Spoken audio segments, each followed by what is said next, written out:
Venice, welcome to my team, Team Believe. Na kahit hindi yun yung original plan mo, na mukhang si ate or Coach Julie talaga ang favorite mo. Pero it's okay. Okay lang yan. Ano ang pakiramdam? Sakit.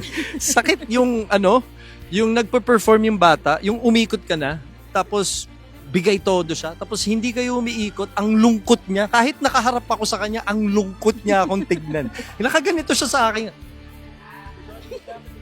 Tapos, nung umikot na kayo, tinignan ka, pag ganun siya. But I think, that's may reasons ako kung bakit hindi rin ako umikot. Pero for sure naman matutulungan mo si Denise. Pipilit kong tutulungan yung bata kahit ayaw akong patulong sa kanya. Pipilit ko yung sarili ko sa kanya, katulad ng ginagawa ko sa lahat ng mga batang napipili ako. Pinipilit ko yung sarili ko. So, salamat sa inyo, guys, at least na hindi kayo umikot. Especially ikaw, Julie. Thank you, Coach.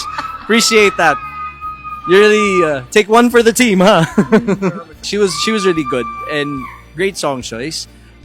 Yun nga lang, yung napansin ko, I don't know kung napansin mo, as ikaw, you're strong singer, is yung parang nakakapos pa rin siya ng slight sa hinga. Yung breathing siguro and yung clarity din ng lyrics. Diction no? Yung lyrics din, yung enunciation niya. Kasi syempre Tagalog dapat kahit Tagalog naiintindihan pa rin. Yan. So yun, kung kaya mo na yung trabahuhin.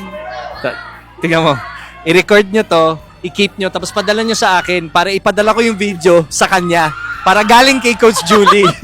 Kahit team ko, pero galing pa rin kay Coach Julie. Para matuwa naman siya. Okay? Congrats, Venice! Congrats! Kita tayo mamaya.